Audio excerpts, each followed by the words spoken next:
Good afternoon, everyone. When was the last time you remember that you learned something truly changed you? Not something for the test, not something for the resume, but something that made you see the world differently.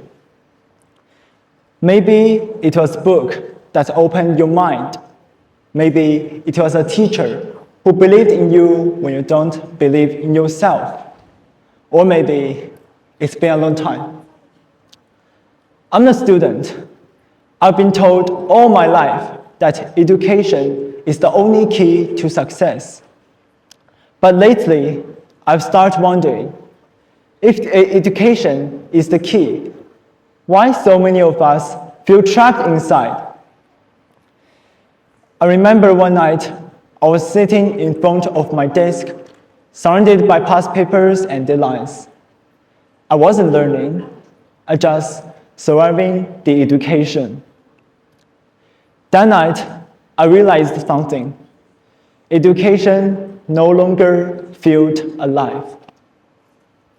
Sir Ken Robinson once shared a story about a little girl drawing God. Her teacher asked, "Nobody knows the God looks like." But the girl replied, "They'll be in a minute."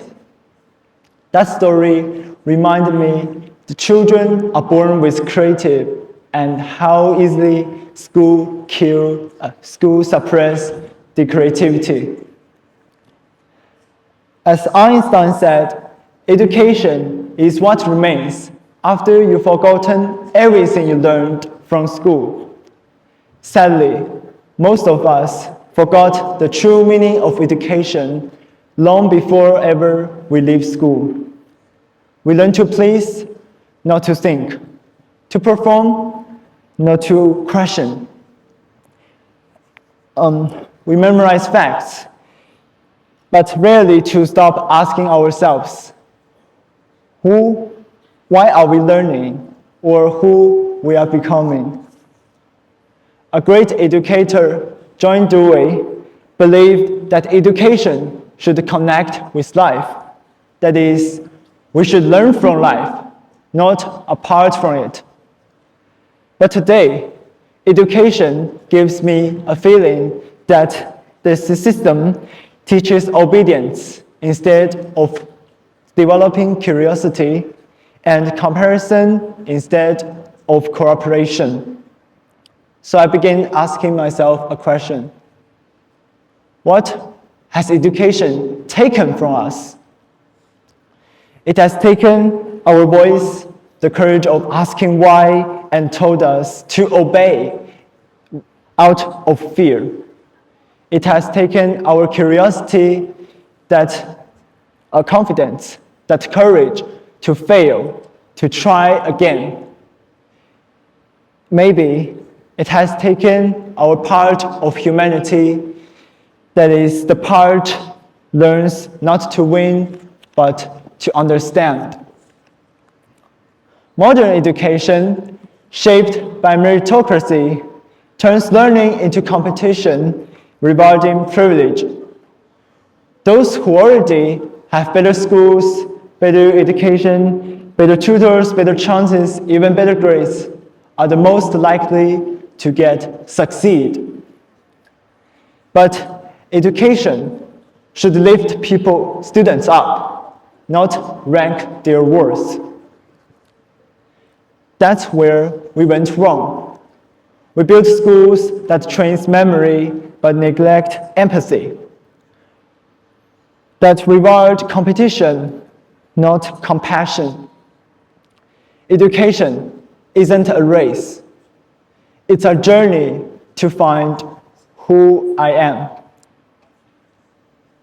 So, what education should be? Education is not just prepare us for a living. It should help us prepare us for life. It should help us think critically, think deeply, and live compassionately. Imagine a school where curiosity matters more than compliance, where empathy is valued as much as excellence, a place where school students don't just learn about the world, they learn through the world. Oh, there's a real school like that, the Sudbury Valley School in the US. No teacher, no grades, no fixed classes.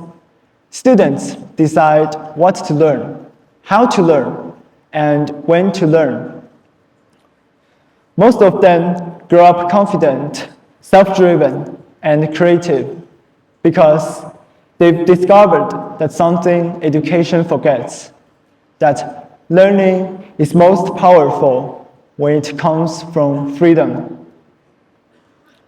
We should learn to become a true human being before becoming a good student. Sir Ken Robinson said, "If you're not preparing to be born, you will never come up with anything original."